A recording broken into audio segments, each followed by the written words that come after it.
everyone, and welcome back to another episode of the TB&J podcast. With me today, as always, is my co-host Troy Brittingham.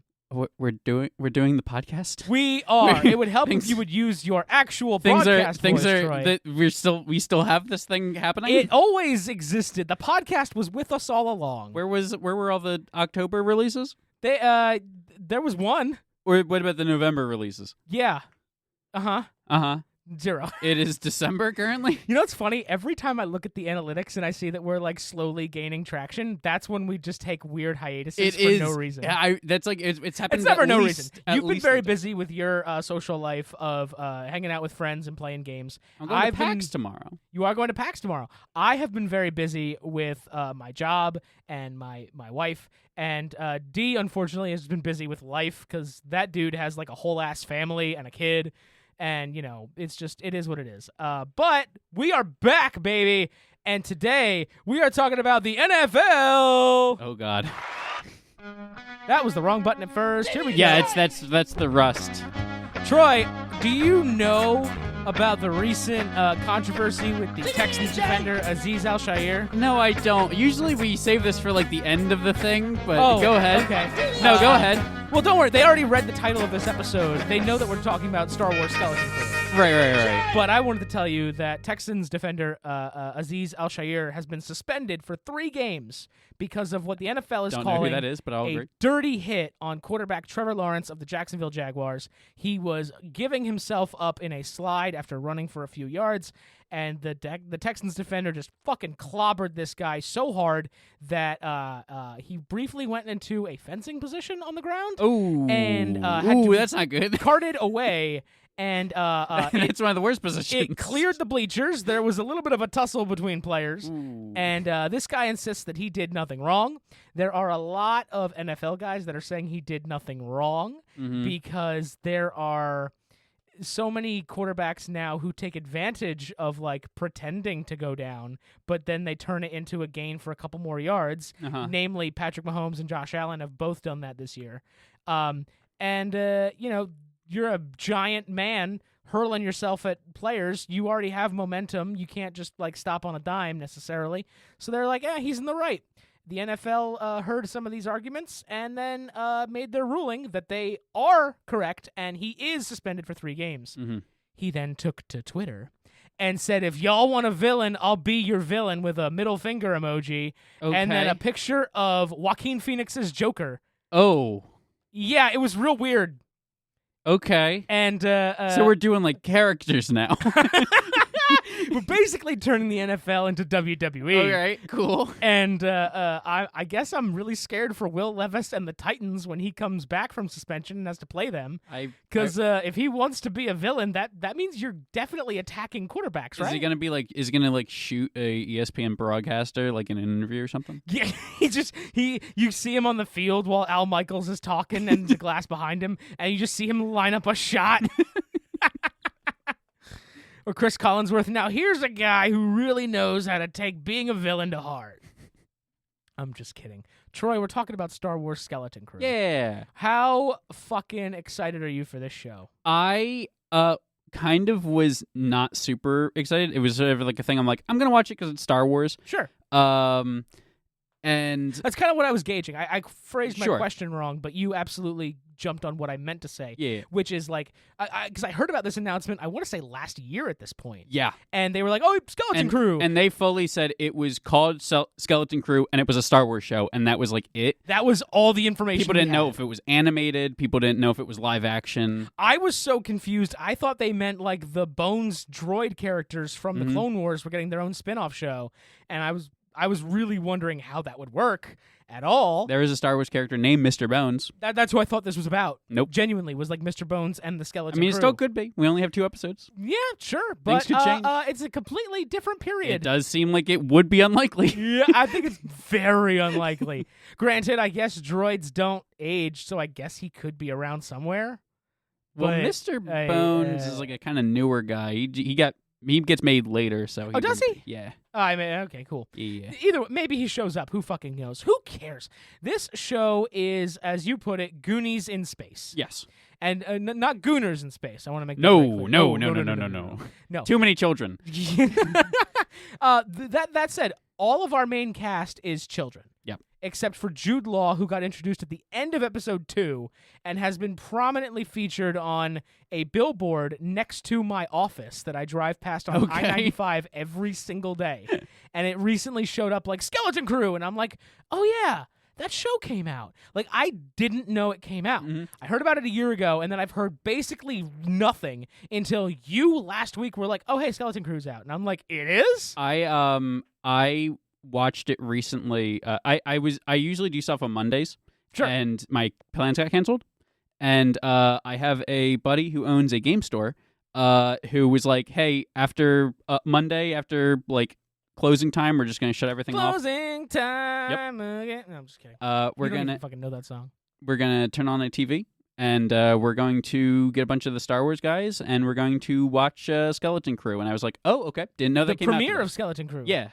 Did it drop just the first episode, or did they drop 2? That was the first 2. Oh, the first 2 dropped? Yeah. So we will get episode 3 on Tuesday coming. Tuesday, yes. Okay.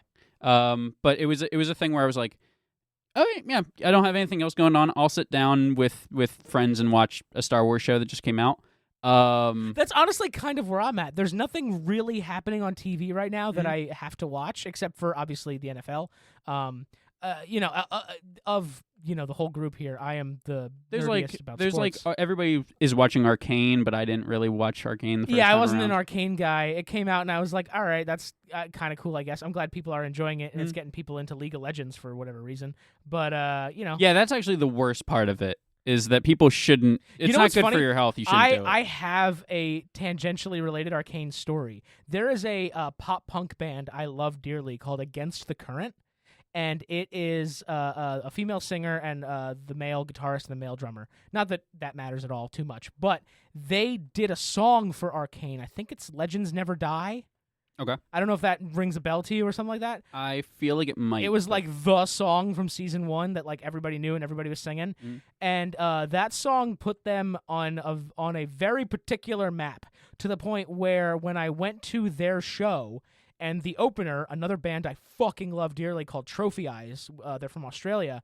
When Trophy Eyes opened the mosh pit and people started moshing, there was a large group of the audience that was not into that, which was very strange at a pop-punk show, because that's what you go there to do. Mm-hmm. But then I look around and there were a lot of people wearing, like, colorful sneakers, and they had backpacks with cartoon characters on them, and they were wearing graphic tees that had like Spider-Man and Iron Man. The animated kind of young adult to the people adult our show. age that haven't quite grown out of the Hot Topic era. When it comes to dressing in public. Sure. Not that I'm shitting on that at all. I genuinely appreciate if you love a thing and you are supporting a thing. I highly support that. We are like 1 degree removed from that. To anybody. I mean, honestly, like fucking if I was allowed to dress a little more wildly at work, I would probably just wear band t-shirts every single day. But also, like I love that you love what you love, and I love that you're passionate about a thing. But like, that's not really the crowd you get at a show like that, at a venue like that. And yet, there they were at a sold-out show. And then, I don't know, this is a meme that happened in the pop-punk community, but somebody, like, called out Trophy Eyes on Instagram for moshing and instigating a mosh pit, because they were like, we were just enjoying a show, and then we got attacked, and we felt violated, and we felt like we had to go to the edges to regain our breath, and this and that. And Trophy Eyes responded, fuck you. That's it to the comment. And then they took the whole thing, like the original comment with the name blacked out and their reply, and put it on a t-shirt that they sold for the rest of the tour, and they made a mint. It was glorious, and it became a big meme in the pop punk community. That being said, if you're not into moshing at a punk show, don't stand in the middle. Go to the edges. Go to the back. That's the safe spot. Yep. And anyway, back Not to... that I have any experience with that at all. No, you don't go to live shows No. at all, whereas I'll go to like 5 in a week, Yeah. and I'll go to work the next morning hungover because I'm just a fucking animal. But back to Skeleton Crew. So you sold me on Skeleton Crew Mostly because I had nothing else going on, really, and there was nothing else to watch, and also because I always want to watch a Star Wars thing. I always want to give it another chance. Star Wars is very near and dear to both our hearts, for sure. You're currently sitting in my podcast studio. There's Star Wars shit all over this fucking room. You are next to a Lego TIE Fighter, within arm's reach. I am literally next to a Lego TIE Fighter. My R2-D2 Xbox 360 console is behind you on a shelf. I love Star Wars dearly. I wait for the day for Disney to get it right and make another good thing. Which they have done. They've done before. Sometimes. Mando seasons 1 and 2, I Sure. think, as on their own. You could sit down and watch that in a night as an extended marathon with your buddies, and I think that is peak Star Wars. You'll probably never watch it, but Andor is good. Everybody likes it. So I hear, and I'm very glad people are enjoying Andor. I will probably get over my thing with Cassie and Andor at some point in my life. That point is not today. Bad Batch. People like the ending of that. Apparently. Bad Batch was really good. I never actually finished it. We dropped off our coverage on it just because it was one of those shows that didn't only have 8 episodes. We figured out it had 24 episodes or something like that. Yeah, we figured out it was season. an actual regular TV show, and it wasn't what we're used to as adults of these 10 or 12 episode almost mini-series things. And we were like, well, this is overwhelming, and I don't think we can nearly do all of it. It's one of the 2 Star Wars things I haven't finished, so I need to actually go and do it. Mm-hmm. I still need to go back and finish Rebels and Clone Wars, both of which, again, astounding. But that said, I really wanted Skeleton Crew to scratch that itch, and I feel like it's certainly on the way to do that. I'm not completely there yet. It's yet. a much slower start than a lot of them. Sure, but on one hand, I'm kind of over slow starts. Sure. I feel like every good show anyone ever tries to sell you on, it's oh, just get through the first couple episodes, and then it really picks up. No. Get my attention in episode 1. That's your job as the pilot. Make me interested, make me care, and I will keep watching. Don't expect me to slog through a couple episodes of exposition to get to when the story takes off.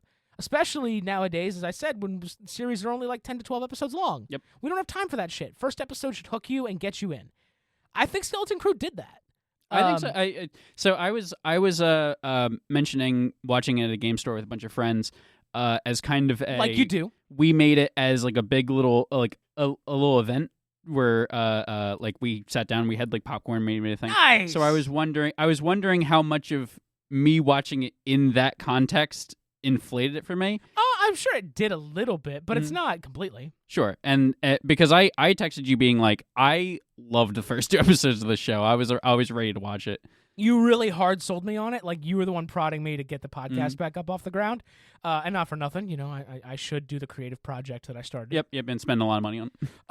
Small fortune, yes. Yeah. And I have a list of things I still need to upgrade in our studio, which is going to be another small fortune. Anyway, hobbies are expansive. But yeah, I love that you got to see it in that sort of an environment. I feel like we've grown far away from the magic of appointment television and big screen movies, to the point where it's movies are now marketed as you need to see this in theaters. Where before, and in my heart still, you should see every movie in theaters because that's the way the director envisioned you seeing it and experiencing it, and not at home on your fucking flat screen or whatever you're viewing it on. I just I don't know exactly where I was going with this, but I do think that you gain something from that experience. You certainly do. To be fair, right now, weird time where movie theaters are actually doing okay again because it's got Gladiator, Wicked, and Moana 2. And I don't know if you saw that Friday that they were all in theaters after Thanksgiving, Black Friday. It was the second biggest theater day in the world. Yeah. I think it was only behind the weekend premiere of Endgame. Mm-hmm. And then the second weekend of Endgame is number 4, I think. They're both on that list. It beat Barbenheimer. Yeah, which I'm not surprised about. I mean, I'm a little surprised about it. I'm not at all surprised. I'm thinking maybe my opinion has been colored that I did see Moana 2, and I think it's hot trash. I haven't seen either. I've only heard of them tangentially. I fell off on a lot of those Disney Pixar stuff. But Wicked is one of those things. It's been one of the biggest Broadway productions of all time, and there's not been a film adaptation until very recently. Yeah. So every theater kid that watched Wicked on Broadway or wherever it was performed, or you did like Wicked Junior in school, everyone had like some sort of call or connection to this movie. It's also getting a lot of older crowds who just want more Wizard of Oz stuff. Yeah, exactly. And don't even know about the show. Yeah. So like everybody, this movie had like a selling point for almost everyone in the country. And Gladiator 2's for my dad. Gladiator 2 is for anyone that is like, I just want to go see some dudes just fucking fight. And, Pedro Pascal's in it, so let's go. Because why not? Denzel Washington. Nice. But yeah, like, and then Moana. I'll probably watch them all. Moana, obviously, like every parent is getting dragged to Moana. You have a child, they're gonna nag you to go see Moana. Like that's just how it is. And I was excited for it, and I think it's hot trash. Yeah, I think it sucks. The only thing I know about Moana is that I saw a meme on Reddit of like. Apparently, in Moana's tribe, every chief has to put a slab on top of this tower, and you have to put your slab on top of the previous chief's slab. Well, Moana puts a seashell. Yes. You can't stack a slab on a seashell, so I guess she's the last ruler forever? I don't know.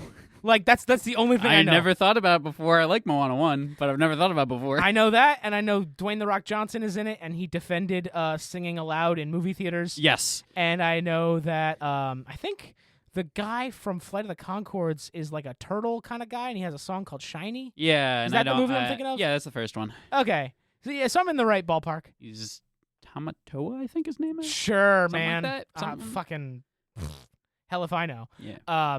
But and I'm not a Shiny fan. Sue me. that's fine. Sue me. I heard we don't talk about Bruno without ever seeing that movie. I don't even know what that movie's called. Encanto. There you go.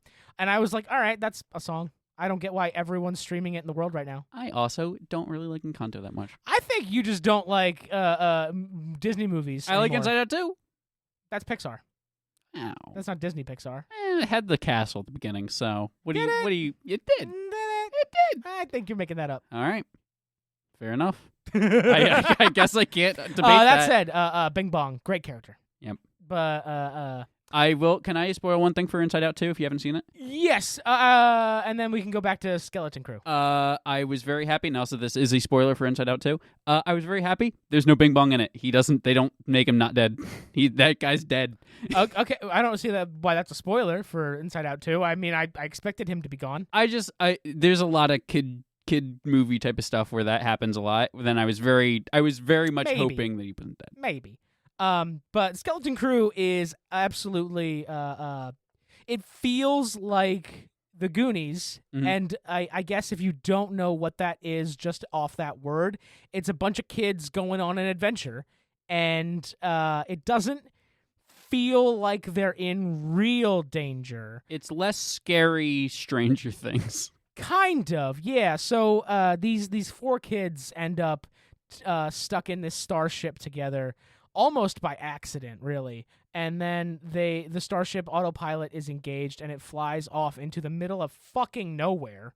And then the droid on the ship wakes up and is like, well, I know a starport. Let's head there. So they go there, and it's just a pirate hideout. And it's basically what's it called from Pirates of the Caribbean? Tortuga. Thank you. It's honestly Space Tortuga. There's no real sense of law and order. It's just people doing whatever and getting in knife fights if they want to, and everybody's got a gun at their hip. And it does got the guy from Mandalorian Season 3 in it.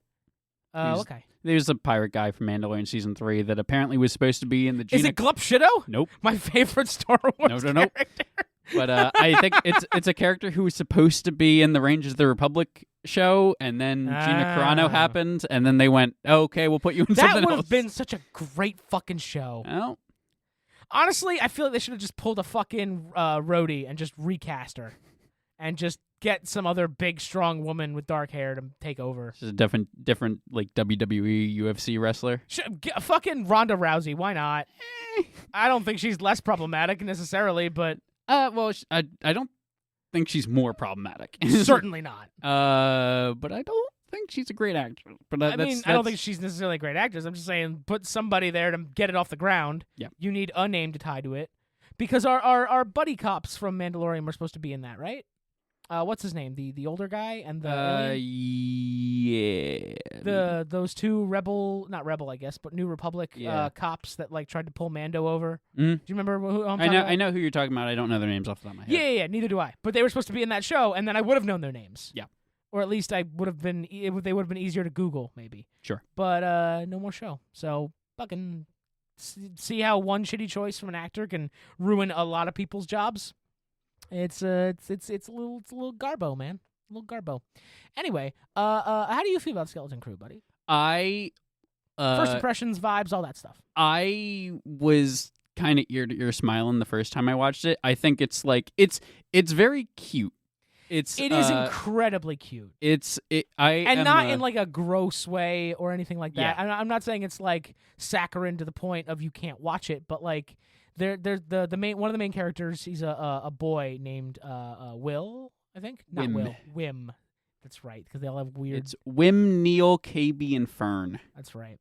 Which this is not going to be a problem for any other human being on the planet except for the 11 people I work with or whatever. Fern is the name of our boss. Fern is the name of the nice lady who runs my company. She is one step below the owner. And I can't hear the name Fern without thinking of my boss, who is the sweetest woman ever. I love her dearly. And we work pretty closely on a lot of projects, and she's just a wonderful person. And then this Fern is like a fucking 14-year-old leather jacket wearing girl whose mom is like top of the food chain here in this world, and she's grooming her daughter to take her spot, and it feels very nepotism baby-y. Yep. And then she's like racing bikes in dirt lanes, and it's wonderful. I love this character. Well, I think of the character from Free Run Beyond Journey's End. I don't know what you're talking about. A very good anime that you should be watching. Yeah. Anyway. Troy, we do a podcast. You got to talk into a microphone. Yes. Whispering is more for the ASMR crowd. Well, is that not the crowd that we're going for? That's not our crowd. Okay. That's a different broadcast. We can record that after we're done here. Okay. Cool. But you're right. It is very cute. It's very but it's like wholesome. It's going for a very 80s vibe. I described it as it feels more like what people in like post Jedi felt about Star Wars than is Star Wars. And it feels very like that 80s kind of style kid show or movie where like it's like cute and like for kids but with kind of a layer of dirt on it. Yeah. It's a cute kids adventure show, but there is that Star Wars layer of paint on top. So it is a little grungy, it is a little dirty, it is a little space punk rock, and that's a good thing. Mm-hmm. It looks awesome. How do you feel about our big reveal at the end of episode 2 with our friend Jude Law? The only British man who wasn't in the 7 Star Wars movies. 8 Harry Potter movies. Excuse me, I misspoke. I like him. My personal running theory is that he doesn't have the Force and is somehow bullshit and moving the key. How though? That's not for me to figure out. That's for the writers to figure out. But I just feel like... Do you like think they're gonna? I feel like the framing of the scene made it feel like I don't believe him. Is there anything we know about this show that's like out there already as part of like a media hype thing or anything? Like almost certainly. Okay. But I don't know it. Here we go. This is off the Wikipedia page, so I don't think it's spoilers because they don't have information that's not currently out there. Mm-hmm. But Jude Law as Jod Na Wood. So Jod, Na, N-A is his middle name, and then Na Wood is his last name. And it says that he is a Force user. Okay. And the actor has described his character as a quick thinker who uses his charm to get out of different scenarios. Okay. So he's a Jedi bard kind right. of thing, yeah. And then we have Wim, a human boy from the planet At-Aten. Fern, a human girl from the planet At-Aten. Keep going. KB, a human girl from At-Aten and friend of Fern. All right, a little bit more on who has a cybernetic visor. Okay. Oh. KB's got the most information. Yeah, apparently. And then Nick Frost is the voice of SM33, who I pegged immediately. I love Nick Frost. I also like that he's Smee. Smee. SM33. I see what you did there. Yeah, they're doing the name thing. Is that really what it is? That's what it is. Okay. Okay. You seem less into it. I don't. I think it's cute. Sure. It feels. Oh wait, Smee. Yeah. What are you referring to? The Captain Hook's first mate. Okay. Yeah. I thought you meant Shmi Skywalker. No. And I was like, that's a weird connection. No. Smee. Okay. I didn't make that connection No. because I don't know Pirates. Captain Hook like that. Pirates. Okay. Cool. Jeez Louise, Troy. Oh man, we're gonna get new episodes of this show on Christmas Eve and New Year's Eve. Huh. And then January 7th, which is my brother's birthday. Happy birthday, Larry. That is the one time a year we text each other, is each other's birthdays. Nice. If you look at my brother and I's text chain and scroll up once, you'll go back 8 years of just happy birthday, thank you, happy birthday, thank you, back and forth every January and November. It's how we do, man. It's how we do. It's how us Ackerman boys do. Here's a fun fact that I don't know if you knew. The New Year's Eve episode, which is going to be episode 6 of 8. This is an 8-episode series. Okay. Directed by Bryce Dallas Howard. All right. She's done a few Mandalorians. She has. And I think, if memory serves, she did the finale where IG-88 went off into the lava and melted his legs. I think it was like a part 1 or 2 of that finale episode. I can't say that's true. I could be talking out of my ass, but I will believe you. Something in my brain like lit up when I saw her name, and I was like, "Oh yeah, we talked about her fondly in the Mandalorian podcast." If you're a listener and you think that we're smart, don't look it up. Just believe us. Yes, please just believe us. Don't correct me. I've got a very sensitive ego. I will die. We're mostly wrong, and we never do research. Here's the summary from episode 2 of how they describe Jod. Down in the brig, the kids meet Jod Narwood, who reveals that he is force sensitive and has some usable knowledge. What? Did they watch this show? I don't think so. I think this is AI generated, man.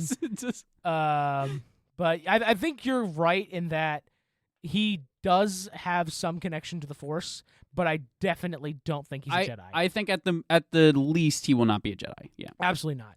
Do you think he is the same guy that was the captain that got ousted in the beginning? Oh, most definitely. Okay, there's no way they'd put a helmet on him if we weren't supposed to recognize him, right?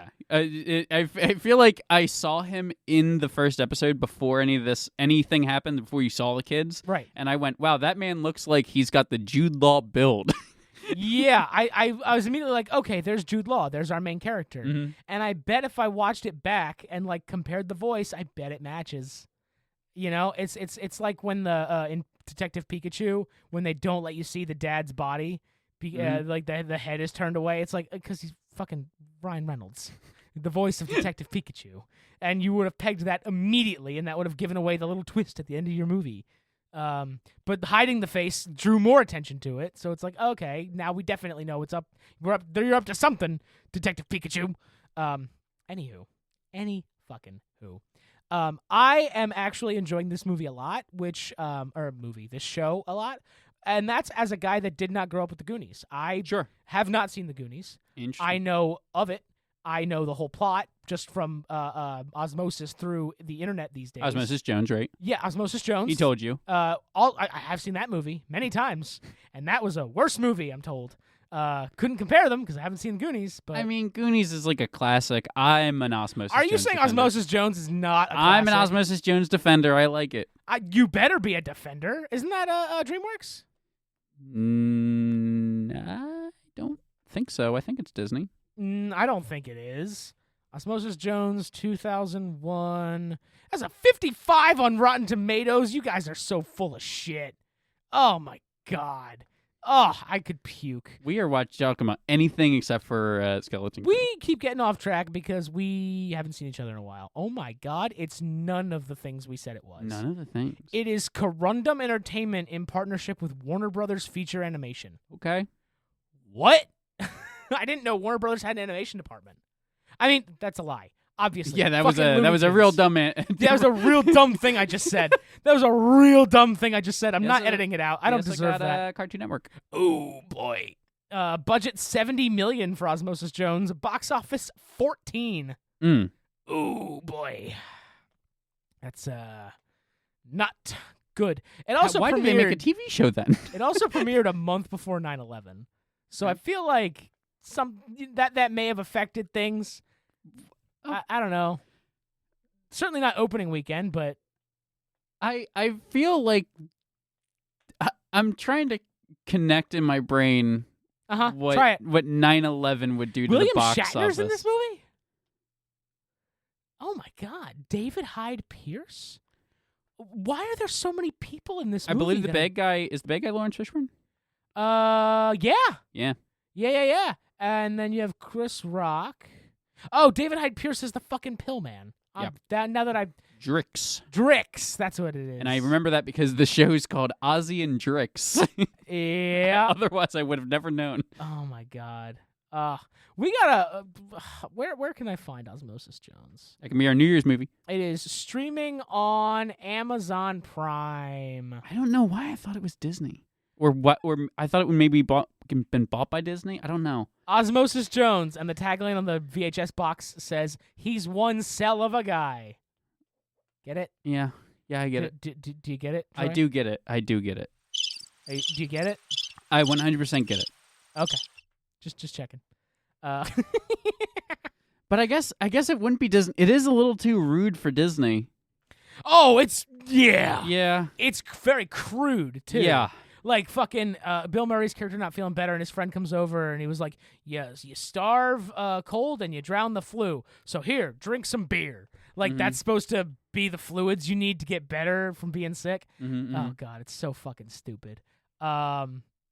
Anyway, Skeleton Crew is really good. You should watch it. I'm sorry we keep getting off on tangents. The thing is, it doesn't have a whole lot of like. There's not like theories or big events that it could have. Like this is really. I like that 90% of the, and I know probably not. It's probably like how people say that Sure. Fury Road is all practical. But I like that the designs of the aliens are mostly practical. I like that they have little puppets and stuff. I am a big puppet and makeup department character. Like nobody for loves a characters in good Disney. practical puppet more than Troy. I like it when everything looks like a Jim Henson kind of creation. I'm surprised that all four of these children all seem like pretty decent actors that are all doing That's a the thing hell that of a surprised job. me the most. There's nobody that's like absolutely dog shit at their job here. Like the kids, despite being fucking children, are actually doing all right. Yeah. And they're not like fucking crap. There's a Smee fight scene. He's sick. He's SM-33. It has a whole fight scene, and it's one of the coolest fight scenes I've seen in a while in like a Star Wars TV show. Yeah. Where a lot of them, there's a lot of fight scenes in TV show Disney stuff where it's just kind of like it feels a little dry or nothing's really happening or people are just kind of like swinging a sword in a circle for 2 minutes. Yeah. I'm looking at the end of the last episode of Ahsoka. Which is it's a show that I do like, but it has that happen. Yeah. I will say the kid playing Wim, his name is Ravi Cabot Conyers, I believe. Literally 13 years old. All right. He will be 14 in February next year. Wow. Where's our Star Wars show? That's impressive. We're 29. What the fuck? When are we getting our own Star Wars show, huh? I mean, his mother is actress and acting coach Christina Cabot, best known for playing Major Kathleen Spar in Louis Lettner's The Incredible Hulk. Huh. Okay. It's like the old-ass Hulk, right? Yeah. Oh, yeah. boy. Lou Ferrigno. Oh, boy. Yeah. Okay. Yeesh. That's an old movie. Ay. I believe that's a show. Yeah. Also, he's been in a lot of things so far. Fucking, he was in Encanto and The Resident, Black AF. Wow, this kid's had a career. Okay, good for you, kid. Once again, what are we doing? And then the girl who plays Fern has a Wikipedia page. She is 14. She'll be 15 next year. And that's it. The other two don't even have fucking pages. But I imagine they're all 13, 14. And they're doing a pretty fucking good job. It is weird that they got a kid to look like a blue elephant. Yeah, I mean, that's got to be hard to find. The magic of Hollywood these days, man. Yeah. It's just how you got to do it. Casting must have been difficult for that one. it's not what's the word I'm looking for? It's not an easy find for sure, but like when you look like that, your odds are, your Right, but there's no chance that I mean, like if you find that the one kid that looks like a blue elephant, what if he's not good at acting? you make him good. You train him. Mm. You do a Rocky montage every single day of his life until he gets good at acting. He punches the big meat. Yeah, he punches the big Doesn't meat. really. I don't really know why this makes me a better actor, but Also, we're filming in L.A. Why do we have to fly to Philadelphia to run up some steps about outside the museum? shut up here because you're a champion. You're a champion, kid. Now shut up and run up these steps and then back down. They'll build a statue of you outside this stadium. It's gonna be great. I just want to be in a Star Wars show. You ever been to the Rocky statue? You've lived here your whole fucking life. I have not. What a fucking loser. Yeah. I bet you've never even had a cheesesteak. Where is the Rocky statue? It's outside the art museum. Well, I have been there. Where he ran up the stairs. Well, I've certainly been there. Are you serious? Yep, I've went up those stairs before, and I guess I just didn't put two and two together. In my head, you've walked right past the Rocky statue like several times. I probably walked past it, acknowledged, and went, "Oh, that's the Rocky statue." And then, as soon as I left, I forgot that I was there. I just wrote an SNL sketch in my head of you like being a donor to the Philadelphia Art Museum, and you go every month. You check out the new exhibits. You see what's on loan. I like the art museum. It's You're cool. always either like on your phone or looking at a map or talking to somebody when you walk past the statue, so you've never actually looked up at it. But it's always there. It's literally right outside the steps, man. I guarantee you I've seen it, acknowledged it, been like, that's the Rocky statue, and then as soon as I leave the art museum, completely forget that happened. I like the art museum. Are you even a local? I've been there. Where's the best cheesesteak? I don't fucking know. Who am I supposed? What do you want from me? Where's the best cheesesteak, Troy? I don't know. There's not a right answer. There are two wrong answers. Pat's and Geno's. I don't know what those are. Oh my God. Do I need to take you on a fucking tourist trip through Philadelphia? A place I've lived my entire life. A place you've lived your entire fucking life? The fuck's wrong with you, dude? I don't know, 29 years. Who's our baseball team? That would be... Troy, I swear to God. The Mets? Yeah! It's all about the Mets, baby. Love the Mets. Go Mets. No. You know the answer. That's fine. Yeah. You grew up a Phillies fan. I didn't. I grew up a Braves fan. Fuck Phillies. Do you see strangers wearing green and you just say "Go Birds" to each other walking down the street? I don't know what a bird is. Troy, come on. This city has a few things to be proud of, but one of which they are prouder of than anything else, and that is winning the Super Bowl against Tom Brady in 2018. Mm-hmm. I need you to understand that. Yeah. It was and before you correct me in the comments, football. 2017 season, but it was the Super Bowl was held in February 2018. I remember it fondly. I had to work that day. I was at Wawa. But yeah, fucking you don't say "Go Birds" to people randomly? Not really. Are you even a local? Well, listen, I was also named after a Dallas Cowboy. So that's true. So you did have a Zeke Elliott jersey for a long time. It actually burns my tongue if I say it. If you say "Go Birds," yeah, it hurts. Oh, that's hilarious. My wife and I just went to our first regular season NFL game last weekend. We saw because I'm a Ravens fan. The other birds. I'm a Ravens fan and an Eagles fan because as a kid I didn't know anything about football. How many birds are there? Ravens, Cardinals, Seahawks, Falcons. Falcons, Eagles. Ravens, Cardinals, Seahawks, Falcons, Eagles. I think it's just those 5. I think that is it for birds of prey and just birds. I believe you. I think it's just those 5. Anyway, I grew up and the Jacksonville Jaguars.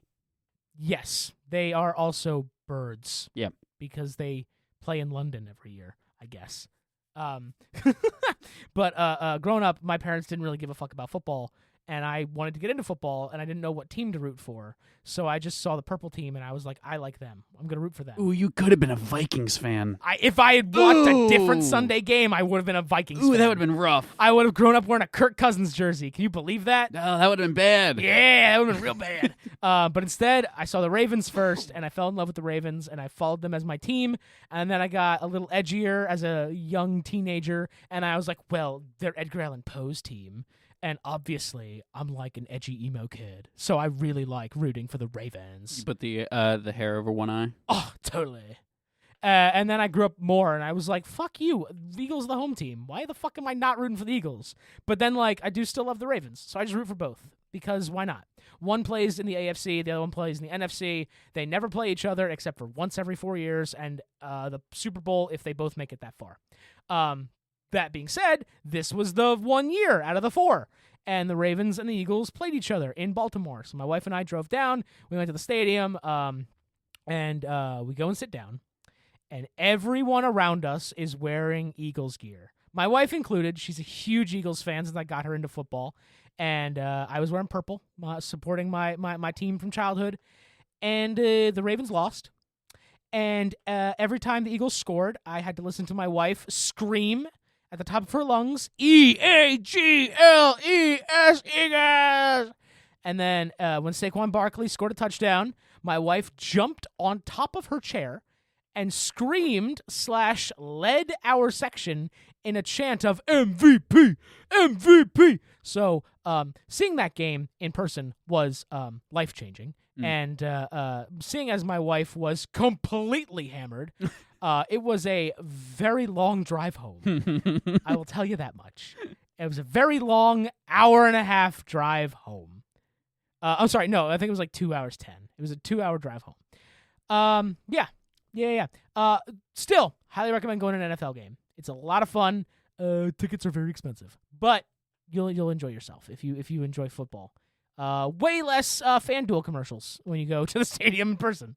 I think they could probably change that. Oh, they will as soon as they can direct commercials directly into your eyeballs. Mm-hmm. It was also very painful for me. We're done talking about Skeleton Crew. This is the NFL podcast, and then we're done. So if you don't care about football, you can just stop listening. We're not. The last thing I want to say about Skeleton Crew is that I am intrigued and excited to see why Adam's a treasure planet. It's a fake like weird place with a weird barrier or whatever. I did think that the dialogue talking about it was a little clunky. The dialogue talking about it was clunky, and then the way they talked about it on World as adults, the adults talking about it, was very cult-y. Yeah, I like the culty part. Yeah, the culty part is intriguing. Yes. And that's what hooked me immediately. Yeah. And then I was like, fuck these kids. I really want to know about this planet. And then they left it. So I was like, all right, we got to go back. I got to find out. Well, I do like I like the dynamic of we want to get back home, but we also are a pirate crew looking for buried treasure, and also they're in the same place. I like that. That's dynamic. how they're going to get home, because the pirates want the treasure. That's what the captain's going to do. He's going to trick them. And then there's going to be like a twist at the end where he betrays them, and then he's going to feel bad. And then he's going to come back and save them. And then he's going to lead them on space adventures. And then we'll get season 2. And they're going to do all of this instead of just fucking doing a Treasure Planet 2. This is what their fucking plan is. Disney. This is basically the next Treasure Planet movie. Treasure Planet didn't make any fucking money despite it didn't. Despite being great. How much not money do you think it didn't make? Oh, it's Troy? one of the biggest flops in cinematic history. Tell me the box office. Okay, so Treasure Planet, I want to start off 69% on Rotten Tomatoes. Yeah, not terrible. Yeah, it should be higher. Oh boy, it's not. I'd hit it with low 80. Box office? Yeah, you're under. No, not box office. No, I'm saying. I'm saying. Rotten No, I'm saying. How much did it? The budget. Oh my God! Another animated movie with David Hyde Pierce in it. What am I? This is what I'm saying. Hey, he was everywhere. Apparently, everyone was like hot on Frasier, and they were like, "Oh, let's get Niles in here." But what I was asking was is budget. I misspoke. Budget $140 million. 140 million. That is a lot. Yeah. And this is a Walt Disney animated production. I'm gonna say it made 38. You're way off. It made 109. Nice. It wasn't nearly as big a flop as I think people remember it to be. Okay. But still, it's not. Do you know what it came out next to? It came out in November 2002, so I think it came out next to Attack of the Clones. It came out next to Lilo and Stitch. It got sniped by its own studio. What the fuck? They basically were like, we're going to put out this big thing. It's going to be huge. It's going to be called Treasure Planet, and everybody's going to love it. And we're also going to put out like some little thing from like our side studio, and it's going to be okay. And maybe it'll make some extra money from other people going to the movie theater. And it was Lilo and Stitch, and everybody loved it. Are you serious? Yeah, that's what happens. That's insane. Yeah, Disney sniped themselves with a with a great movie. What? But if you Hang watched on. both, that's a good double feature. Oh, yeah, that's the Barbenheimer of 2002. Mm-hmm. For sure. That's so fucking crazy. Oh my god. It really came out next to Lilo and Stitch. Yeah. Oh my god. It also came out next to James Bond's Die Another Day, which I think was the last or second to last film with Pierce Brosnan as Is that the one where Bond. he snowboards? No, I don't think so. I think that was GoldenEye or no, that may have been Die Another Day. I don't remember. I remember it was about like some oil production facility that he had to like stop from getting blown up or something. Who knows? It also came out next to The Santa Claus 2 Okay. and Another Disney movie. Harry Potter and the Chamber of Secrets. Ah, that would have killed it. That definitely killed it. Yeah. I'm not seeing anything about Lilo and Stitch here, but Harry Potter and the Chamber of Secrets coming out the same weekend definitely killed it. Because nobody that's going to go see Die Another Day is also like, maybe this Treasure Planet animated movie. Actually, fuck it. That is a good movie for a dad to bring his son to, Mm-hmm. especially if dad grew up reading Treasure Planet. Because it was based on the book, right? Yeah. Yeah. It's just Treasure Island, but in space. Oh, It's literally what the movie is. Ah, cool. That's not too bad. But yeah, Skeleton Crew, I'm really looking forward to it. I'm excited to see what happens with the Yeah, Force guy. unfortunately, we didn't have a whole lot to say about it because it is pretty bare bones. No pun intended. No pun intended. No, don't laugh. Take the laugh back. Do it in reverse. I don't like that. I don't like. But it unfortunately doesn't have a whole lot to like actually talk about. But it is like a really endearing, really good show so far. I will say the first episode is 42 minutes of a premiere, or maybe 49. Probably It was 40, like 48, but there's a ton 45 of credits. with credits. Yeah. And then the second one is like half an hour flat. Yeah. Between the two of those, you're in and out in about an hour and a half, and you've got enough to really like hit the ground running episode 3. Because the kids are already in space, they're in trouble. Jude Law, Force user, is here, and he's gonna help them out because he's just a nice guy. He's a Jedi. But we know. I love that every time this the ship comes in and out of hyperspace, there's like a big like trail of like dirt behind it every single time. Like I like that. I like that they're really trying to sell it. It's like this thing's kind of a piece of shit that's been underground. It feels like they're presenting this new ship as what we were supposed to think the Millennium Falcon was back in the 80s. Like, oh, this hunk of junk. It's like, I don't know. I don't have a frame of reference for this world yet. So, sure, Luke Skywalker, that is a hunk of junk. Sure. I mean, it was breaking a lot, but, like, it didn't look like a piece of shit. It looked like a ship. Yeah, it kind of looked like a piece of shit, but only because everything else in that era of Star Wars looked like a piece it of looked shit. like a little grungy, but not, like, literally covered in dirt and, like, falling apart and exposed wiring and all that. Like, yeah, it was fine. It was fine. Until Lando broke the fucking satellite dish off. Fucking loser. Can't even fly a ship. He blew up the Death Star. Fucking loser. All right. Fucking horny loser. Anyway, enough about Lando Calrissian. I'm excited to see the end of Skeleton Crew. Now, Troy, we're going to talk about the NFL real quick, and then we'll go. Mm-hmm. Have you heard about... Real bookmarking this with the NFL. Okay. It's fucking week 14, man. Or bookending, rather. Sorry. It's week 14, and my team is in a playoff hunt, all right? And my other team it's week 14 already? Yeah. And the Eagles are 10-2.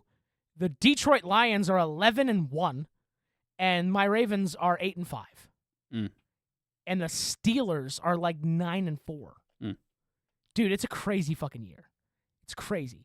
The Detroit Lions are on track to lock up the number 1 seed with a bye week. That's fucking wild. Imagine me telling high school Troy that. And you know who their quarterback still is? Jared Goff. Like, come on now. Anyway, in the Ravens, there's a kicker named Justin Tucker. He Heard of him. is the greatest of all time in the position. Almost everyone in the entire industry can agree on that. He has the record for longest field goal. He has the record for highest completion percentage. I believe he has the record for most in a row completed without missing one. From like various distances as well as point after touchdowns, which or PAT or extra point, if you will. This year, He leads the league in missed field goals with 10. He's also missed a handful of extra points.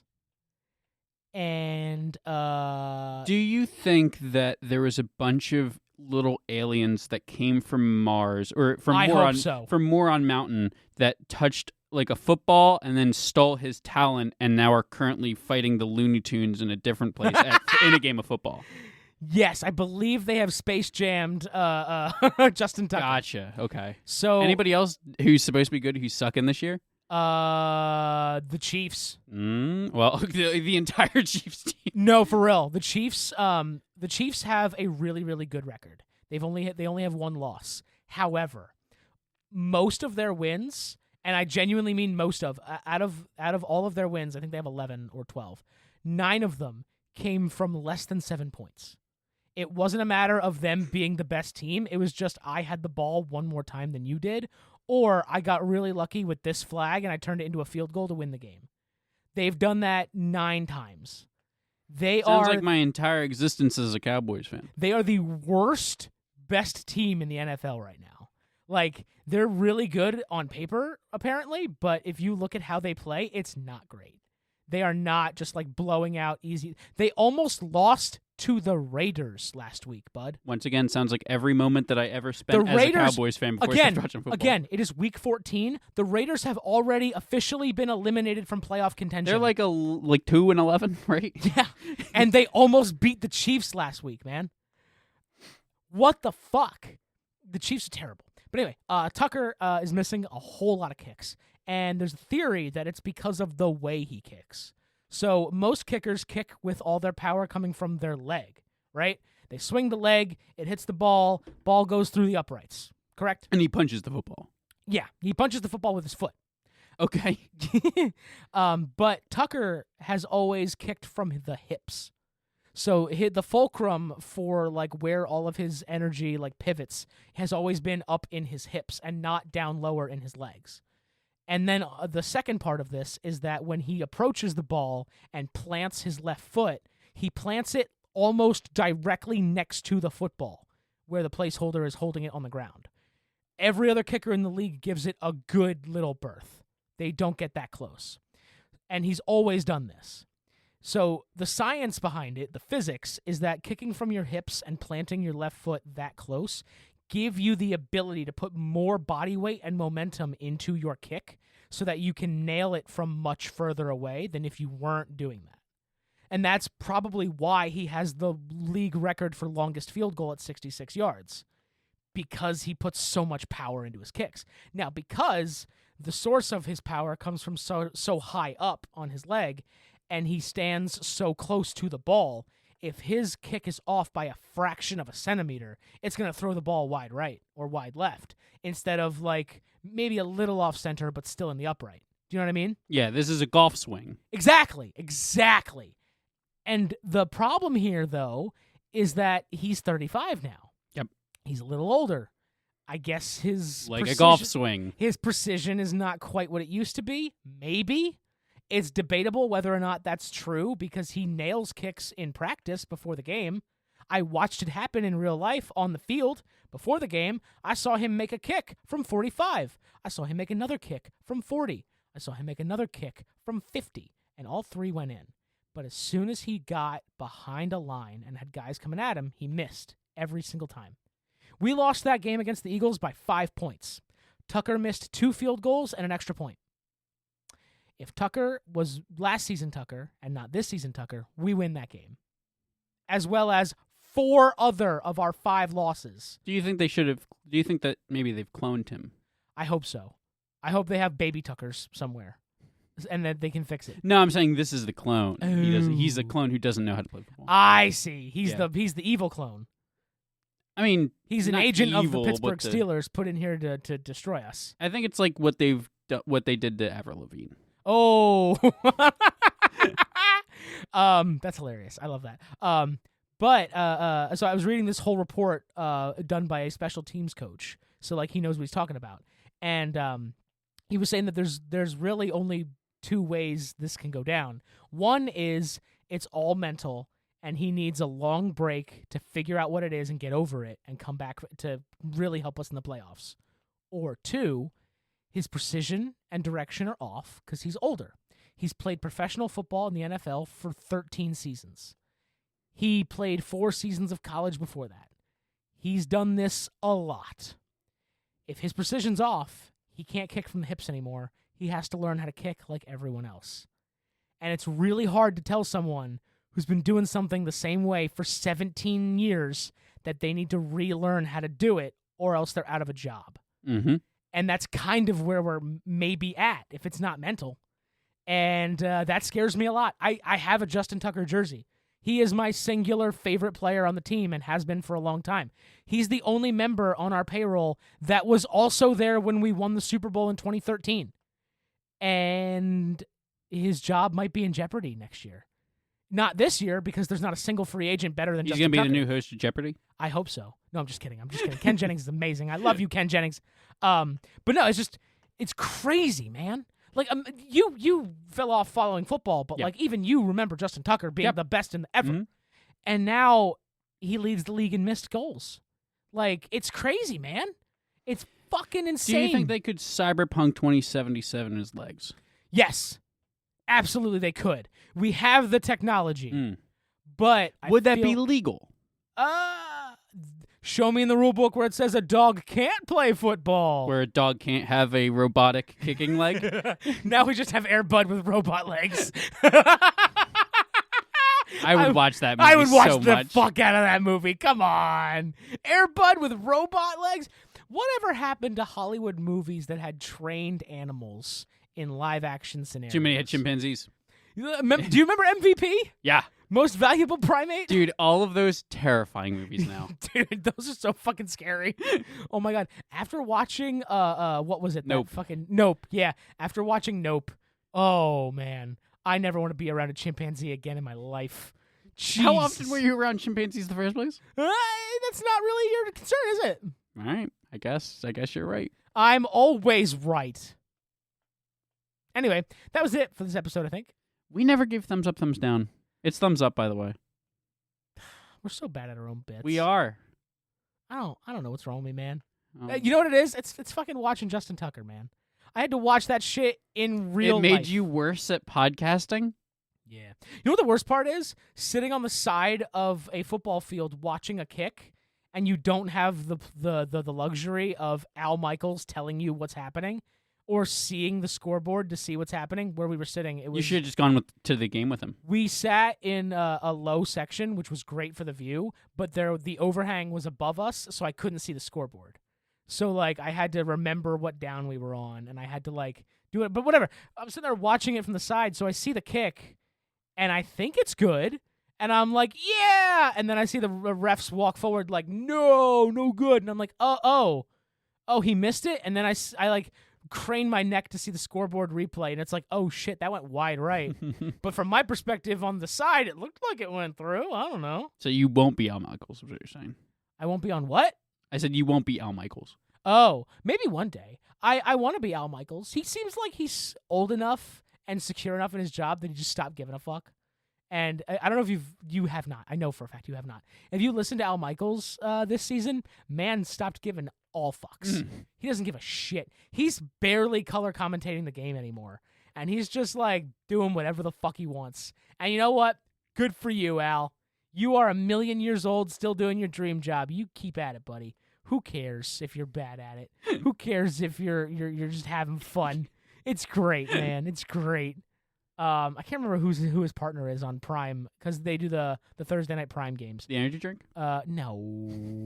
No, keep Paul out of here, stupid motherfucker.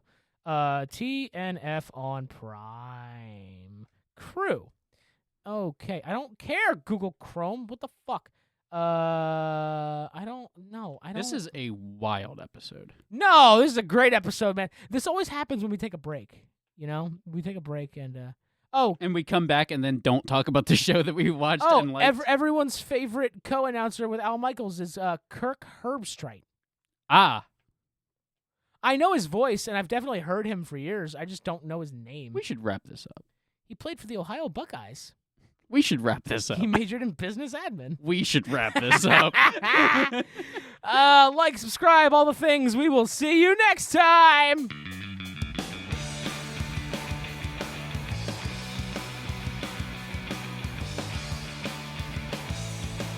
We did like this show, I promise. Oh, the show was great. Yeah. For the record, the best cheesesteak in the city is at Milk Boy on Chestnut Street. Milk Boy? I didn't name it. All right, fair enough. I've been there several times this year because the upstairs is a music venue, and I've gone to shows there. And I'll always go early and hang out downstairs and get a cheesesteak because it's so fucking good. They have fresh rolls that are baked daily, and they put some garlic aioli and some good garlic sauce on the bun, and then you get your beef, and they melt Cooper Sharp white cheese on the top. It's really fucking delicious. And for my wife, they have a fucking Beyond option. Ooh. You can get a fucking Beyond cheesesteak. I don't think I've at Milk seen a Boy. Beyond cheesesteak. It's Philadelphia, man. Well, sure. Go but outside more. No. It's scary. I'll end on that. And now it's cold. Yeah, it's gold.